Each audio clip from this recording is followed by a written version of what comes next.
broadcasting from across the North American continent of the Terran Empire, bringing you our unpopular Star Trek opinions since 2020. This is Code 47.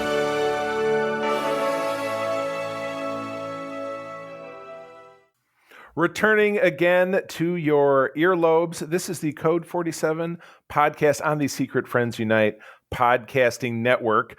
We've been in a quandary. We've missed 2 episodes. We had tech issues in the first one. We had some further extending tech issues on the second one.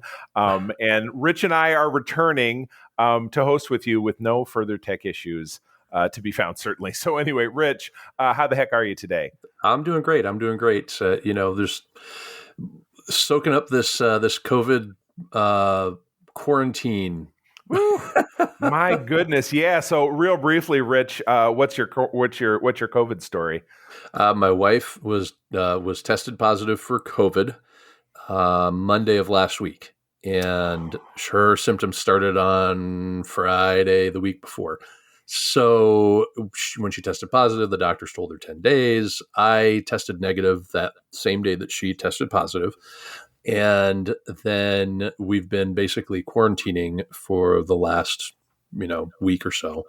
And we live in a 3-level house. We have a basement, a main floor, and an upstairs. The upstairs area has, our bedroom, bathroom, that sort of thing. And like a little, kind of family room thing. So she's been living up there for the last week, and I've been living basically in the basement and cooking meals on the main floor for her, putting them on the stairs, she's in she's the monster in the attic thing, So, do you work the pulleys? Yeah, I wish. A dumbwaiter would be great. I would love to have a dumbwaiter right now, but it doesn't work. So yeah, right. We just don't have. There's no way to get it from the top floor to the bottom floor. So still had to do it manually, and then I'm sure you put on your hazmat, your hazmat suit, your awakening suit, and get on out there and do that. So, oh man, well, yeah. and it sounds like things are starting to wind down. The quarantine's going to end, so that you guys can kind of go back to normal. So that's tough, and it is. And especially since you guys were both vaccinated and everything was up to date, but just proved that in this day and time, it's still so very dangerous. Yeah, I mean, not even that. We're vaccinated, but we also take massive amounts of precautions. We're still sanitizing. We're still wearing masks everywhere that we go, even though we're vaccinated. We believe in being part of the solution, not part of the problem, right? Right, so exactly. It's one of those things where if I were to have contracted it, and even if I didn't get sick, I wouldn't want to put that on somebody else, least of all my kids, but, anybody else even, exactly. Even strangers that I don't know, Right. Yeah. You don't really want someone else to get sick and potentially die. So, right. It seems pretty basic, but I digress. Yeah. I don't want that on my conscience. No doubt about it. So we're going to do a little change up this week. We're going to jump and talk about the news first. We're going to dip into the next segment of Lower Decks next. And then we have a great segment in Infinite Diversity talking about an all-time classic from Deep Space Nine. So first and foremost, I'll grab this first story since, Rich, I know that you are not quite the aficionado of Star Trek Enterprise because the episodes that you've watched have been kind of because of our recommendations. I think we've done a few here and there. And yeah, I've watched the first season. You watched the first season? Okay. Yeah, gotcha. Yeah. That was back when we were doing the big chunks of the seasons. The big chunks, right? Yeah. Exactly. So I watched the first season of Enterprise during that period. Now, of course, I need to get back to it, which I suppose I should have done in the quarantine. But I was busy with Spider-Man at that point. So I understand. Yeah, you mentioned to me that you were catching up on Spider-Man, and I actually read a couple recently myself because I used to subscribe, and then I transitioned back to Marvel Unlimited, and so now I'm trying to catch up. And I think I'm about to start the latest arc is the Chameleon Conspiracy or something. I was about ready to jump into that. That one's boring, but then there's the Sinister War arc that comes. Yeah, it took me a while to get through that Chameleon Conspiracy bit, but then the Sinister War thing, bang up, man. I loved it. It was fantastic. It's all leading up to Nick Spencer's last issue. Man, we're giving you a little taste of the comic book love that you would also hear over on Secret Friends. So yeah, there you go. Go listen to Secret Friends. There you go. Listen to Secret Friends. There'd be a lot more comic book talk than just here. But no, this first story actually hits on the fact that today, when we're recording, September 26th, obviously 2021. There, Rich, I dated us. Sorry, but it's relevant. Is the 20th anniversary to the dot of the launch of the Star Trek Enterprise series back in 2000. 2001. I believe it was a Monday night show because you know how the calendar obviously rotates through, but I seem to remember Yeah. it was like a Monday show, and I was very eager for it. I mean, I had been a watch it and record it Star Trek viewer since high school. When I didn't do it, my mother very graciously did it for me back at home when I was away at school. It's a running joke between Todd and I. But this was a show. But by this point, I was out in the real world. You know, I had a job and all this different stuff. But I was still super duper dedicated to watching this. And I remember earlier in the spring that year, we got, here's going to be some of the characters. And I was super excited about it. So, you know, the show debuted. The first episode is called Broken Bow in reference to one of the very earliest episodes or scenes in the episode about a Klingon who crashes his escaped craft in a cornfield in Broken Bow, Oklahoma, and things kind of go nuts from there. So I loved the first episode, less the super over sexualized part of the decon chamber. Rich, I'm sure you remember what I'm talking about. Yeah. That was very, and it's funny because this blurb that we're looking at is an interview with Scott Bakula, who of course was the star of the show as Captain Archer, talking about how wrestling with the network was challenging because something like that decon chamber where you had scantily clad both women and then later on men seems very networky. You know what I mean? Particularly back in that day, it's very gimmicky. It's very look at me, and it's just not very Star Trek. You know, Star Trek doesn't overly sexualize, or at least past TOS. Past TOS. You know, I mean, it's not quite so. You know, I don't want to use an expression that would express what I'm thinking about, but I think you know what I mean. It's not quite that, painting it in that fashion. Well, I mean, I'm looking at Deanna Troi in 7 of 9, but sure. Other than that, probably not. You're right. Yes, exactly. But other than that, but yeah, there just seemed to be a lot on this show that's, you know, trying to appeal to that, which, you know, he refers to a lot of corporate wrestling that he had to do. And then, so the show, and again, I know someday, Rich, I'm sure you'll get around to it, had kind of an uneven first season, had a pretty uneven second season.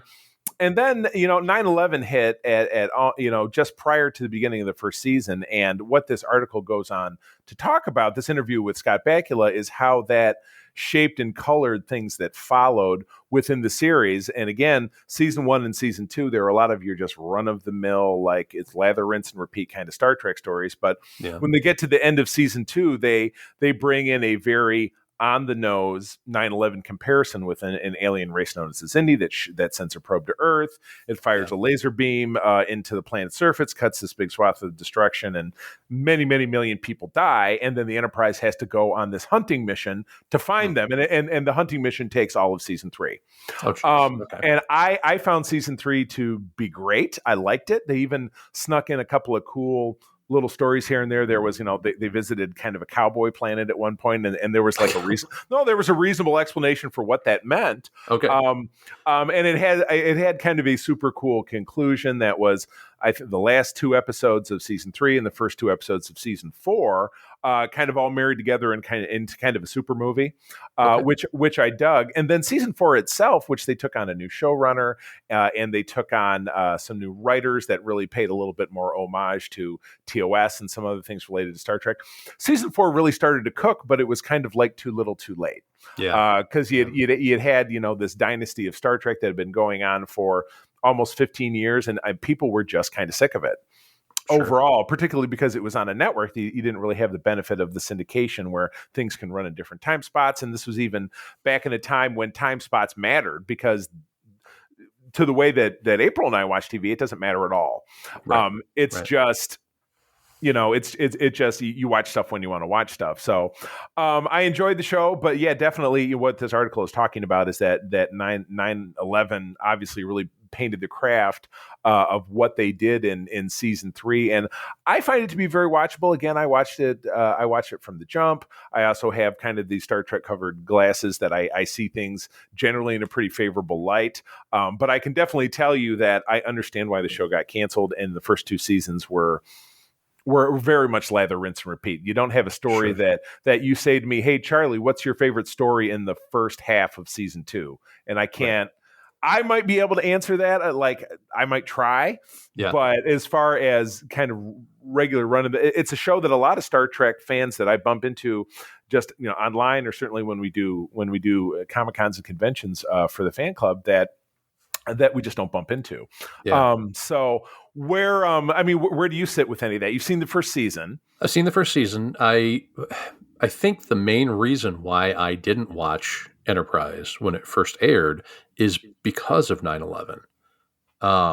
We have a lot of family in New York. Like my Mm-hmm. whole family comes from New York City, Manhattan Right. specifically, and that kind of changed the way I viewed things. Do you know what I mean? Like Yeah. it changed the way I chose to be entertained, I guess. Mm-hmm. I don't remember watching anything after 9/11 until probably December or January of the last half of 2011 or 2001 and Mm-hmm. 2002. And I think that's why I didn't pick up on this, because Okay. I'd watched Voyager, I'd watched TNG, I'd watched Original, I hadn't watched DS9, which we Right. talked about, but which is of course is changing, but I mean that coupled with the look of the show, to me not jiving with where things would eventually go with TOS, kind of put me off of it. And now hearing what you're talking about with season 3, it sounds like kind of a ham-handed way to handle a Ham reaction to 9/11. Yeah, here we go with the ham ham-handed. hands again. There we go with the ham hands Yeah, again. yeah, again with the ham hands. Yeah, so I mean, I'm still going to watch it. Obviously, I want to watch it. I want to kind of see how that was handled. I think that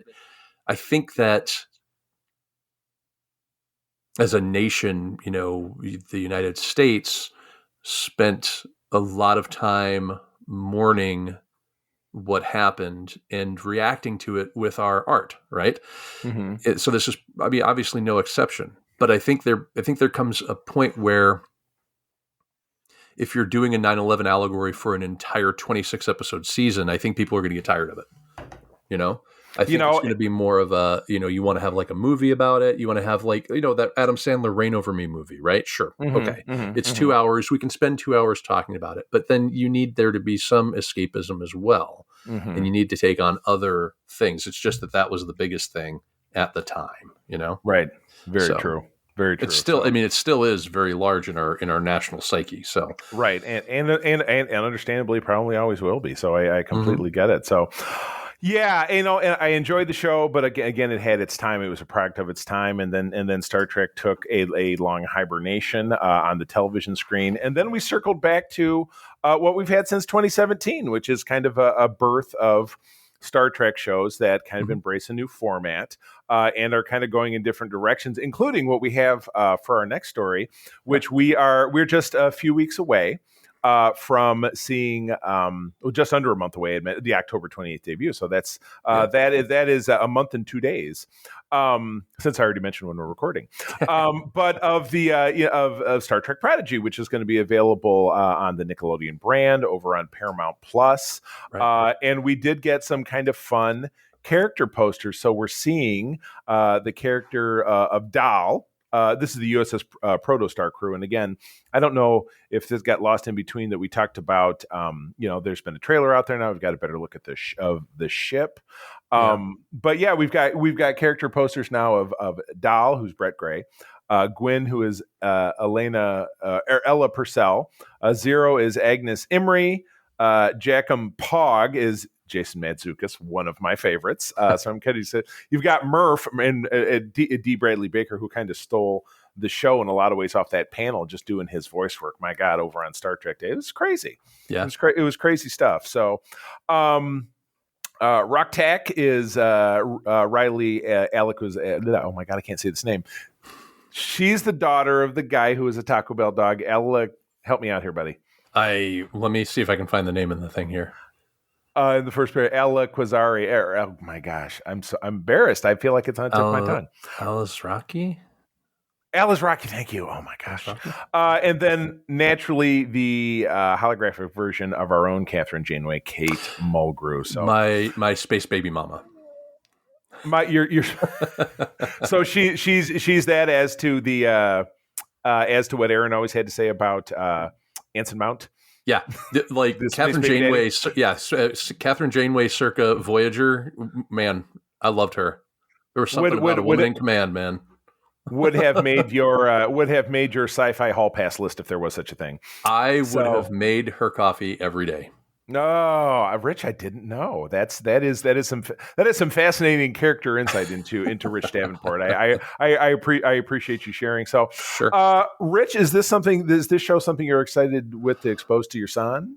Yeah, I mean, he likes Lower Decks, so I'm sure that Prodigy will be something he'll be enjoying. Right. I'm sure I'll expose him to it. I'm desperate to get that kid into Star Trek mainline. I mean, he's Right. 10, he's going on 11. Now's Right. the time, man. It'll Now's the time. happen. It'll happen. Yeah. If you think about yourself, because it was your godmother who kind of got you into Star Trek, if I'm remembering correctly. And Yep. were you right around that same age, 10, 11, or was it older, younger? I would have been. I think the first time I ever watched Star Trek, I must have been 7 or 8 years old. Okay, gotcha. So I was a little younger, but not by much. Not dramatically so. And then for me, as I'm sure I've mentioned, my parents were Star Trek viewers in the dorms in Central Michigan University back in the late 1960s when it was on. Right. They watched it together. Not that they were two giant nerds like us, but still, it was something that that they enjoyed, and that carried forward to obviously when I was born and then in the early 1980s. So when I was 7, 8 years old, maybe a little younger, TOS reruns were on the one of the local broadcast stations, and then when we got around to 1986, which is when I was 10, is when Star Trek 4 came out, and that was the first film I saw kind of in the theater, or can really remember having a solid seeing it in the theater, and that made me a big fan. And then the subsequent fall is when I was 11, and in junior high is when TNG came on, and then at that point it was kind of all over for me. So so we're talking in that age range of what you described between like 7 and 8 and like 10, 11 for me. That kind of puts him smack in the middle. And then this again being a Nickelodeon program can skew even younger. So it's smart marketing, and I get the feeling you'll end up being successful. Getting him into the mix. So I think what they might need to do at some point is make a young adults Star Trek show that's not animated. Make something like Miles likes to watch like live action young adult shows now. Okay. So if they did something like that, I think it's over at that point. I think they've got him. They've kind of pushed him over the edge. Yeah, exactly. Understood. He gotcha. teeters. So now I have a question about Prodigy. Sure. I thought the ship was the Voyager. I thought it was like the Voyager F or something like that. I mean, it is. It's not, because it says right here, whatever it is. I'm very interested to see how they coordinate the setting, because time-wise, it's supposed to be maybe a couple of years after Lower Decks, which, as we know, almost immediately follows Nemesis, putting it at the year 2380, 2381, and this is supposed to be 2382 or 3 or 4. Okay. But this looks like a very advanced ship that has crashed on a planet in the Delta Quadrant still, and when it gets found, Catherine Janeway is a hologram on there. I have a theory that literally just popped into my head. Okay. In watching Voyager, and see if you can remember this, once Voyager through the Pathfinder array gets regular contact with Earth in season 6 and season 7, they're getting regular data packets from Starfleet, and one of the no, you know what? Scrap that. Go even further back. You remember when actor Ray Wise guessed it as an alien that tried to dupe the crew and dump them into the Borg by faking his ship as being a Starfleet ship? Yep. Well, he did that by taking this corrupted data stream and making it sound like they found a way for them to get home if they jump on the ship. Or when the data stream said, "Sorry, we can't find a way to get you home, but we have 3 deep space vessels on their way to you, and if you're successful, they could coordinate with you." I could be mixing the two together, but at some point it was the same Admiral character, not Admiral Hanson, but Admiral such and such. You saw him in a few different episodes. Said, "We've got a couple of ships that are going in your direction, and you should be able to connect with them in maybe 10 years. So here's Charlie's theory. One of those ships crashes on some weird planet, sits there for 10 or so years, and then these aliens find it, and Janeway happens to be the hologram that's on board. How does the Janeway hologram get on board? Well, Starfleet put it there. I mean, they programmed it there before it left the Alpha Quadrant. Oh. I don't know. We'll Okay. see. We'll see. I just literally just kind of I thought of those two or three ships that are on their way to the Delta Quadrant, and Yeah. one of them gets lost or whatever, or they finally, or maybe they don't get very far at all because Voyager gets home, a couple seasons later or whatever.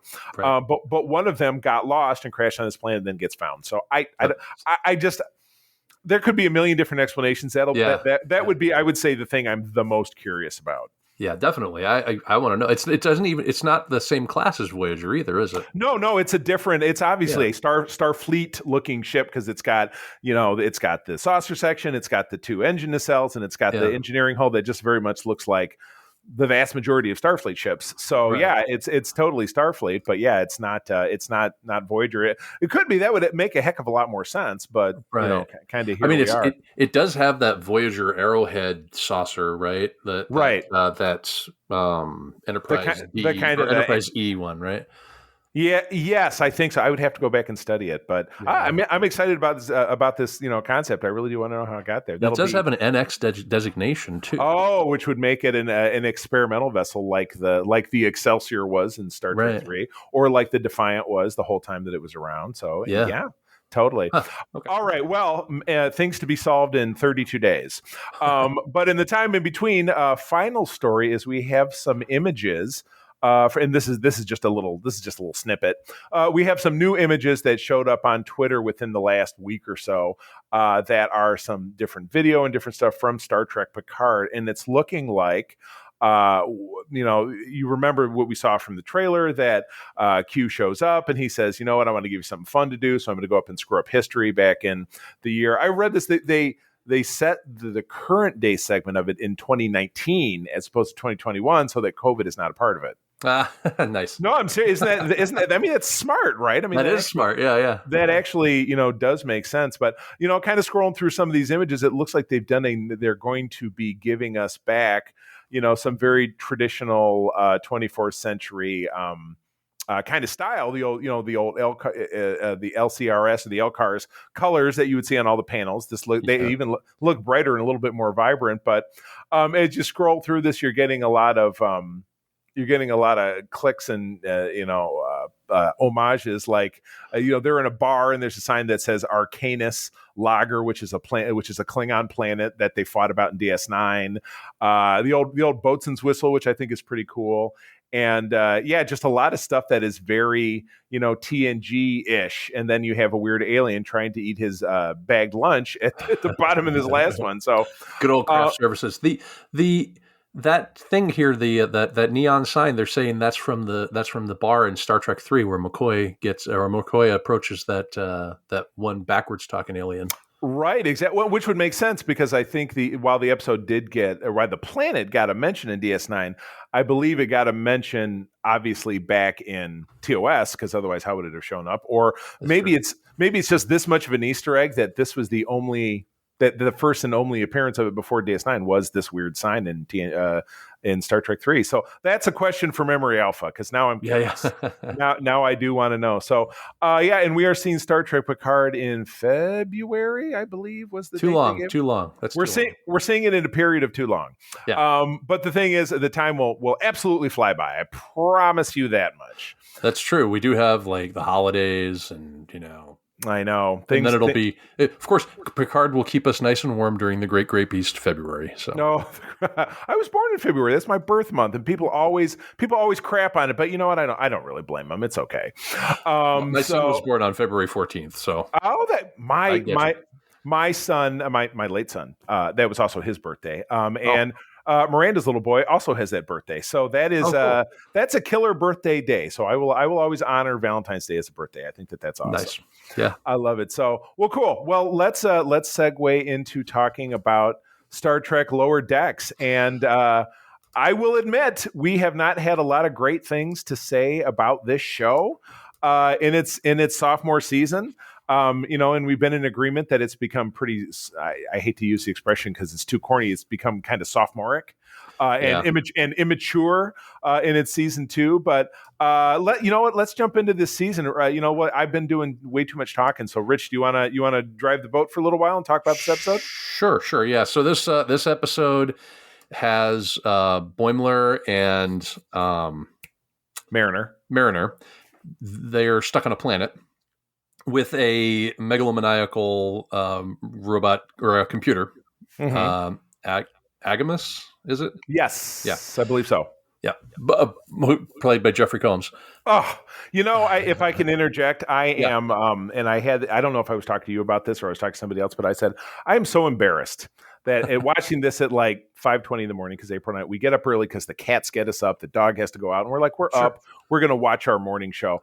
I had a feeling he was coming on. I knew he was coming on. Watched this whole episode, and all I was thinking was, why is that voice so familiar? I'm so embarrassed. But you know what? I'm also a painfully honest person. I'm coming out. I'm laying my sins out on the table. That I can't believe I didn't know it was him. But anyway, please go on. That's okay. No. It took me a little while to figure out who it was too, and I actually had to go and research it a little bit because it was bugging me too. I couldn't. Oh, good. It. Well, misery loves company. Thanks a lot. Misery loves company. Yeah, absolutely. So they are trying to figure out a way to get off the planet because their communications have been destroyed. They don't have any water. Meanwhile, the evil computer is trying to get them to plug him into the mainframe on the shuttlecraft that they were on. Was it a shuttlecraft that they were on?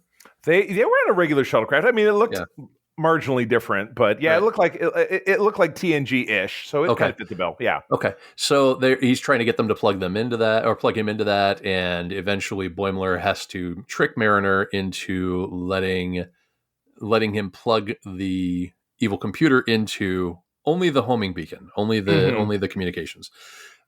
And while this is all happening, the chief engineer, is that the chief engineer? Okay. He is, and his name is, oh my God, I'm not going to remember his name. It doesn't really matter. Come on. Right. Okay. Billups. His name is Billups. Okay. His name is Billups. All right. So it turns out he actually is a member of a species that, they're human, right? Are they human? They're just a bunch of humans that like to cosplay? Humanoid, yeah. I mean, they're and for all we know, it could just be a Federation colony, and that they're all cosplayer Ren Fair types. And so they have the RenFest ship, the Ship of RenFest, basically. The Ship of Ren. That sounds like it could be a great episode name. I'm gonna make a note of it. Keep talking, please. Okay, so his mother, the queen of these people, is trying to get him to assume his rightful place as the next king, the next ruler. But to do this, he has to have sex. And of course, he's not doing that. He has been a virgin for his whole life, and he plans to be a virgin for the rest of his life. They trick him.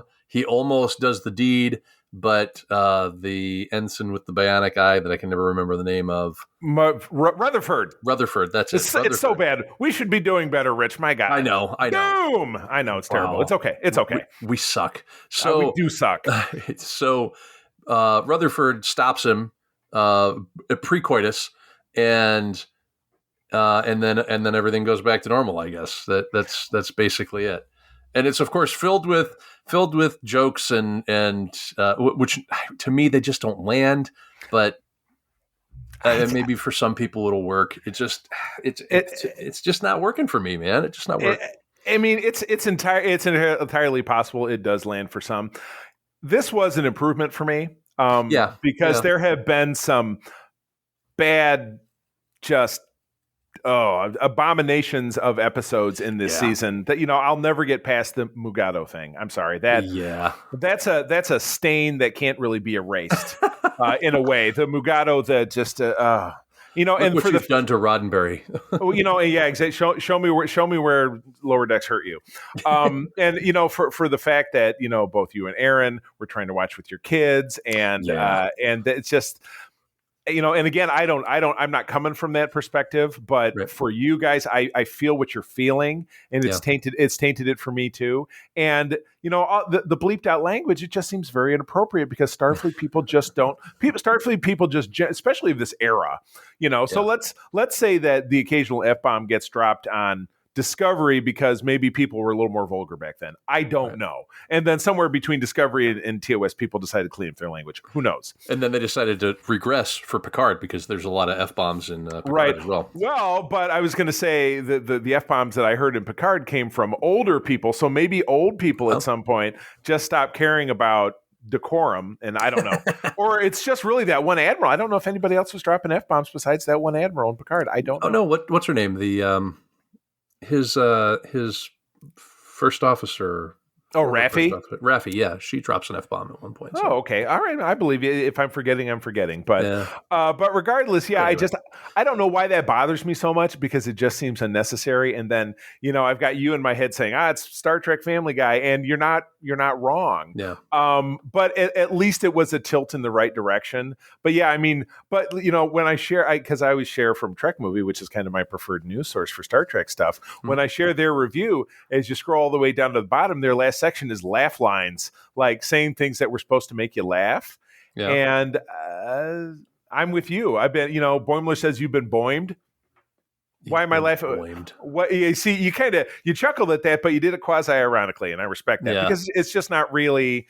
Yeah, it's just their list of laugh lines just didn't really blow me away. So, go ahead, please. Well, so the thing that got me that made me kind of chuckle, like under my breath, again, not like just the tiniest bit, like the last episode where the janitor was like, "Oh, this is how I die." I thought to myself, "Okay, that's funny, right?"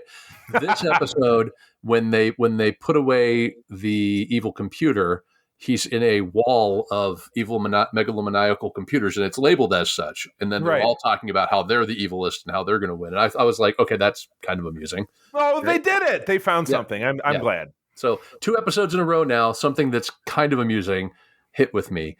This one wasn't as bad, I think, as others. But, I mean... And I want to make it clear, I'm not like anti-animation. I love The Simpsons. Not. I know love that. The Simpsons. I like the first few episodes or first few seasons of Family Guy before it got rote and boring. Same. I love Rick and Morty. I love South Park.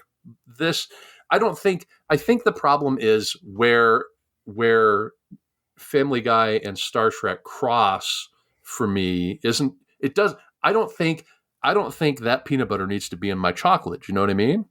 That's an expression I use a lot myself, so I absolutely know what you mean. Yeah. So. That being said, and I don't want to open a whole nother can of worms, but with Seth MacFarlane being a starring character, where do you sit with the Orville, which is also coming back this week? I watched the first 3 episodes of the Orville first season. Yeah. And I couldn't watch anymore. Yeah, just total click. Yeah. Seth MacFarlane has turned me off so much with his snarky BS. I mean, I saw that A Million Ways to Die in the West. It's the same. He plays the same character. I know. Literally everything. It's the same character. And I can't deal with that. And I think you and I had a similar conversation about Free Guy because of your disdain of Ryan Reynolds. Yeah, he's the same character. Right. And that is. I won't say it's an issue for you, but that is one of the 4 horsemen of your. Which is funny. I read a divorce book when I got divorced many years ago, talking about the 4 horsemen of your marriage, like things that are immutable. They're like it's like a foundation of things that really can't be changed. And I got you. Okay. For you, I would say one of the 4 horsemen of how you imbue entertainment is having an actor that can't act. Right. They just do one thing. They're not an actor then. That's not an actor. Exactly. So it's Will Smith. It's a Will Smith. It's Will Smith can act. Will Smith has range. Will Smith has done stuff like 6 Degrees of Separation. He's done stuff like 7 Pounds. Yeah, the Happiness movie. Yeah, okay. Will Smith's a bad example, but what a great example is Adam Sandler. Sandler is kind of half and half. Yeah, you're right because he has broken out. But there was one that was on the tip of my tongue. Vin Diesel or anybody in those Fast and Furious movies. See, exactly. Yeah. So you just can't take somebody who's like, now I'm Vin Diesel and I'm in the Chronicles of Riddick. Now I'm Vin Diesel and I'm in Fast and Furious 1 through 8 million or however many of those are going to end up making. Yeah. Which is ironic. That's ironic for me because when it comes to like 80s action movies, like I like my Schwarzenegger. I like my Stallone. I like my Bruce Willis. And we don't blink. But they all play the same character. But then again, that is a time, and I call it before I was enlightened, right? Before I studied film, like in the before time. College, right? In the before time, right? Before I studied film and before I became an actor myself. That's not acting. That's just a shtick, right? Right. which fine, that's what you want to do. That's great, but don't call them a great actor. I hear people call Ryan Reynolds a great actor all the time. He's not a great Yeah. actor. He's got the same stick that he's been playing since Van Wilder, Yeah, right? you're right. I'm So, not even going to take it to that level because that would be yeah. foolish. He's not a great actor. He's No, just you're right. He's a guy doing some stuff. right. Now I've seen him in one movie where he actually acted. Where he actually did something other than his Van Wilder shtick, and it's called Buried. Have you ever seen that movie? I know of it, but I have not seen it. It is basically a one-man show, and he brings it in that. Good. So he he's really brings it. So in the final analysis, he's capable, but he's lazy. He's capable, but maybe only in certain situations. I don't know. Okay. Maybe he doesn't have people. He doesn't have a director. I mean, he surrounds himself with people who are like, yeah, do the Van Wilder shtick, right? Right. Instead of surrounding himself with people that challenge him and make him move forward. Where Like Adam George- Sandler, like George Lucas. like in the George prequels. Lucas, exactly. Yeah, exactly. Yeah, Oh, my George goodness. Lucas untethered is someone that is not a good filmmaker. George Lucas with people that say, "No, George, look, you can't do it like this. Let me give you some advice," and people that he'll listen to, people that he'll trust. Right. George Lucas can be a great filmmaker. But Right. Exactly. other than that- Correct. I mean, look My at what goodness. he did with THX 1138 when he was under the tutelage of Francis Ford Coppola. You know, Right, exactly. So he's got the talent, but he needs focus. So Right. wow, we have we've really talked a lot about this. This is crazy. We have derailed, my friend, derailed. And I would almost say, you know what I would say we haven't. I'd say we've really gone in a great direction, but but we've not even gotten to the serious meat of the show, which is segment 3. Yep. Which again I'm going to have to let you drive because this was your pick and it's a great one. And I think it's even greater coming from the perspective that you are not someone who is steeped in the show. You've seen a handful of segments, largely because of our association, your association with the fan club. Yep. So I'm going to let you. So I think that that's even more significant. As to me, who I've seen this, I saw this episode when it aired, and I've watched it, a dozen times in the years in between. So I'm going to let you 100% drive this deal. So please take it away. Perfect. Okay, so the first of all, the way that I picked this was I went and I looked at like what are the best episodes of DS9, and this one came up on almost every list that I read. Almost every list. This episode is called Far Beyond the Stars, and basically here's the. Is this from Memory Alpha? I did. I gave you a link, and then the top paragraph is the summary from Memory Perfect. Alpha. Okay. So, experiencing a vision from the prophets, Cisco sees himself as Benny Russell, a science fiction writer in the 1950s who struggles with civil rights and inequality when he writes the story of Captain Benjamin Sisko, a black commander of a futuristic space station. So, one of the reasons that I picked this is because a lot of this hasn't changed. Right, the idea that institutional racism is still out there, right? And ironically enough, right, this episode was written by white writers, right? Which again, I think we talked about this on another episode, and I can't remember which one it was, where they stopped just short of really driving home the message. Really driving home the ideals that they're trying to, prop up, but like push to the forefront with this episode, which is, diversity, which is acceptance, which is, all those things. Right. I think it belies the inadequacies of the series itself. By making an episode like this with white writers. If you want this story to be told, get black writers in there. Let these writers tell the story from their perspective. Now, I don't know how much Avery Brooks had to do with the storyline, but he did direct it. So there is some of that, right? So there is some of his personal experience in this, I'm sure, right? But we see things like the white cop's attitude towards people who look different, right? Right, correct. Well, that to me speaks to what we're seeing even today. Now, I pulled up a story here on Washington Post. I closed the window. Right. There's a town in Virginia right now where they have Afghan refugees being settled, right?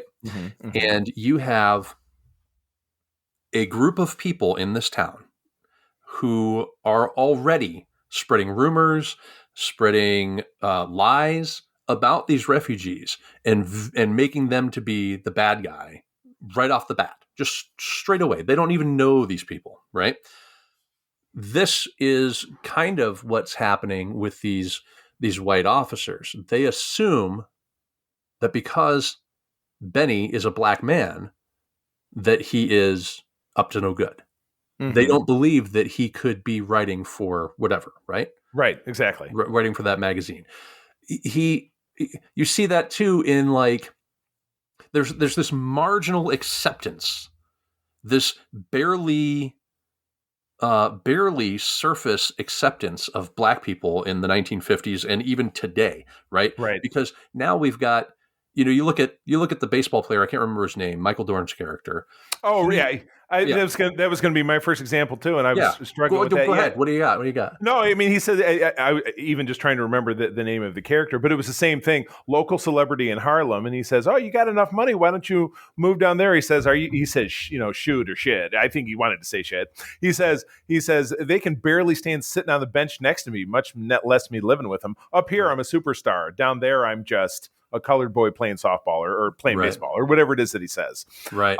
Because you're right. God, almost 100 years after the slaves were freed at the end of Civil War, this is absolutely where we were. And then you want to look at the fact that this is set almost 70 years ago, and how far have we come? And not damn near far enough. Think about it this way. Like Benny at one point, at the end, he's become angered and he is speaking up, and they're telling him this is not the right way. This isn't good. You don't do it this way, right?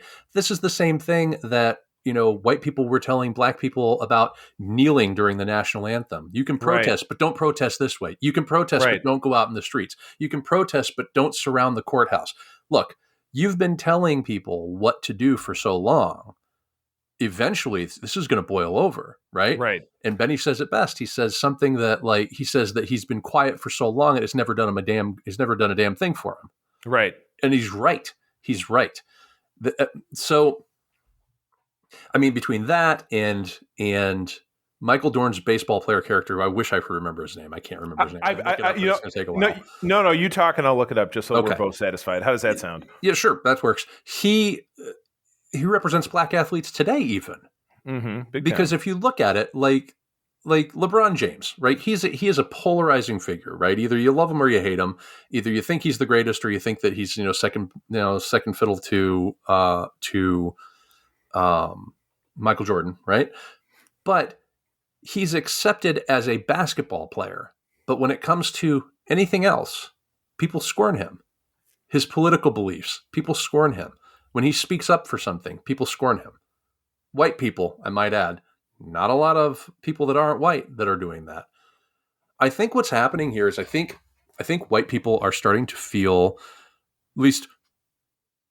at least conservative white people are starting to feel the tenuous grip at best coming apart a little bit, right? Where there is going to be equality at some point, I hope, but they're holding on so long. And I think Aaron said it best a while ago that, it's not going to stop until that generation is dead and gone. Sadly so. By the way, just as a quick interjection, character known as Willie Hawkins. And the quote that I kind of mangled was just another colored man that can hit a curveball. There it is. Can hit a curveball. Now, did you notice? So now, again, I haven't seen a lot of DS9. I'm just going to fanboy here for a second. Brock Peters was in this. Darth Vader himself. Brock Peters. Darth Vader himself. When was he Darth Vader? Help. Come on. You got to know. You don't know? Empire Strikes Back radio play? Yes. Actually, all three of the radio plays. Yep. Okay, good. I, honest to God, listened to one of those on the old radio set in the house I grew up in Grosse Pointe, Michigan. I remember turning that on. No, Brock Peters is Joseph Sisko, Ben Sisko's dad, who we see in a number of episodes. Also Admiral Cartwright from... Admiral Cartwright. So, a lot of ups and downs. The late Brock Peters, great actor, and loved his contributions to Star Trek. But, this had a great cavalcade of bringing in all of the regular characters in various roles, some of which are very much caricatures, like, Armin Shimmerman's character was very much a Jewish caricature of the time. Right. Rene Auberjonois' character was very much a caricature of that type of individual at that Yeah. time in history, though I can't really pin it down if that was a racial or ethnic or just the fact that he was a cranky old white guy. I'm not sure. He was the cranky old white guy who just didn't want to stand up for anything. Right, exactly. He didn't feel very good about what he did, but Right. his response to it was to get angry. His response was to just piss all over Benny, basically. Right. Well, and he said it best. He says, take your story or, blah, blah, blah, this, and that, or put it in a drawer for 50 years or however long it takes for the human race to become colorblind. So basically, this is not my fault. I can't do anything about it. It's just the way it is, which I believe is an exact line that he says. Yeah. And yeah, exactly. I'm not the one to take a stand. I don't care. Mm-hmm. I'm an old guy. I'm in the twilight of my career. This is a rinky dinky little magazine. This is not worth me losing my job or upending anything over. It's of me, upsetting the apple cart. It's not me. It's not. It was a hashtag. It's not me. Right. Exactly. And Armin Shimmerman's character calls him out and calls him a coward, which is true.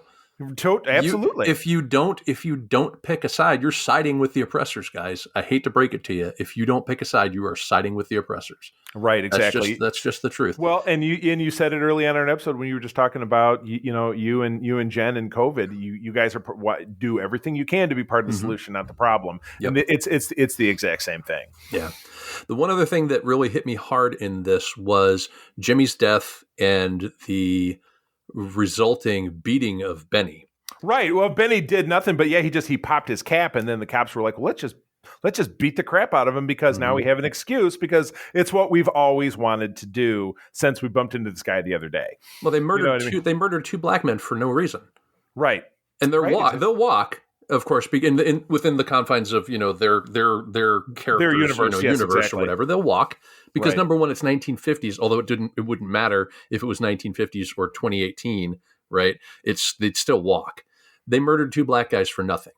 He had a weapon. He had a crowbar. He was trying to break into a car, right? And that does not merit a death sentence, right? Right. And exactly. Then, they didn't murder two. They murdered one and beat up the other, right? And then they beat the crap out of Benny for trying to intervene, trying to point out that that what they were doing was wrong.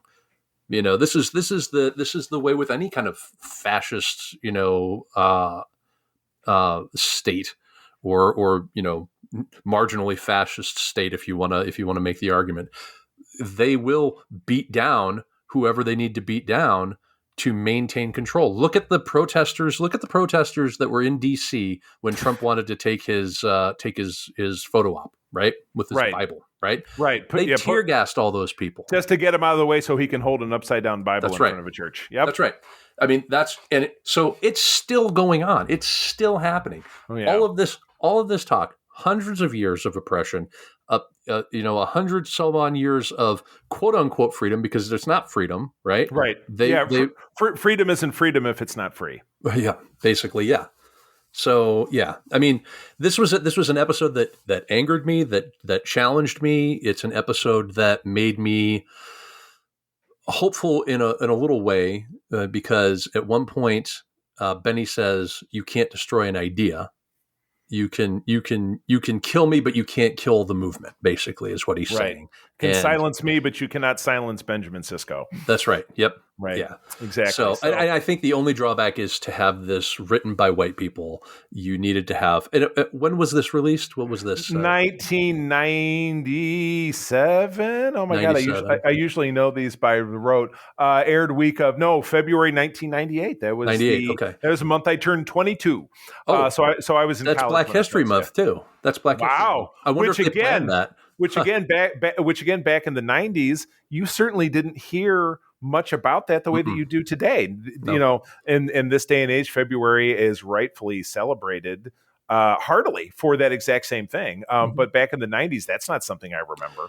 No, and now we have more exposure to like Juneteenth and stuff like that. Kwanzaa. I mean, Juneteenth for my dumb white butt. I didn't know anything about it until I heard about it in an episode of Blackish, which is a show that my wife and I watch every week that it's on. Sure. I had no idea, and then I had to go back and research it and get educated. And it's very important stuff that, again, not taught in history books, and it's for all the reasons that you just talked about. Yeah, I mean, for every step ahead that Black folks get, they will find other ways to keep them down. I mean, look at the changes to voting laws that are happening in the southern states.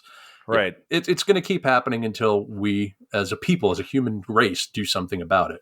Well, and again, people dying off is what helps things improve marginally generation to generation, so that next generation doesn't teach, or you get a different generation of people who decide to think for themselves. And then, but it is such a painfully long process. Again, we're going from 1865, when slavery is abolished, to the 1950s, where this story is set, which is still 5 to 10 years before the civil rights movement, to today, when we've had, riots in the Capitol, and we've had, the slaying of Trayvon Martin, right? There in Minneapolis. That was his name, correct? George Floyd. George Floyd. Trayvon Martin was the kid who got shot a few years earlier by a cop in Florida for just wearing a hoodie. I apologize for screwing that up. Yep. But yeah, we're still seeing that kind of thing, and justice being served in a lot of ways. I won't say it doesn't matter, but it doesn't bring people back from the dead that had no business dying or essentially being murdered. Yeah. George Floyd was murdered over an assumed intentional passing of a counterfeit note. That's why he was murdered. Yep. For a non-violent perceived crime. Yep, exactly. It's absolutely horrible. So, all we can do is, and I think Rich, from the jump in this episode, you put a light on it, is be a part of the solution, not the problem. Just try to not be a POS every day, and treat treat people well, and try to, if you have children, try to educate them, but just be a good human being, and do what you can to get involved if you have an opportunity to be involved. Absolutely. I mean, this requires us to be helpful and not hindering, Yeah. If Black people are ever going to get anywhere, they need people like you and me to use our privilege to help facilitate that. Right. One way or the other. Exactly correct. This is a very close topic for me. So I hear you. No, and you know what, Rich, you spoke about it beautifully. I'm really glad you picked this, and I think we had an amazing discussion about it. I think this has been one of the best episodes we've done. So thank you very much. Yeah, man. Thanks for letting me pick that. Yeah, no, thank you very much for doing it. So with that, we do have to bring this to a close. So Rich, do what you do and take us the heck out of here. All right. For more information about Starfleet International, please visit the USS Grand Petoskey or Region 13 on Facebook. And with that, I'm going to tell you, as always, friends, thank you for joining us. I'm going to tell you that sharing is caring, and to keep on trekking. And be a part of the solution, not part of the problem, guys. Code 47 is part of the Secret Friends Unite podcasting network. Visit secretfriendsunite.com for our great shows, articles, news, reviews, and more. Secret Friends Unite podcasts are available on Apple, Google, Spotify, or the podcast platform of your choice. If you would like to be part of the conversation, visit our new Discord server, or join us on Facebook, or follow us at Secret Friends U on Twitter. Please subscribe to Secret Friends on YouTube, and don't forget to visit our merch store at tpublic.com. Just search Secret Friends Unite. Thanks for listening.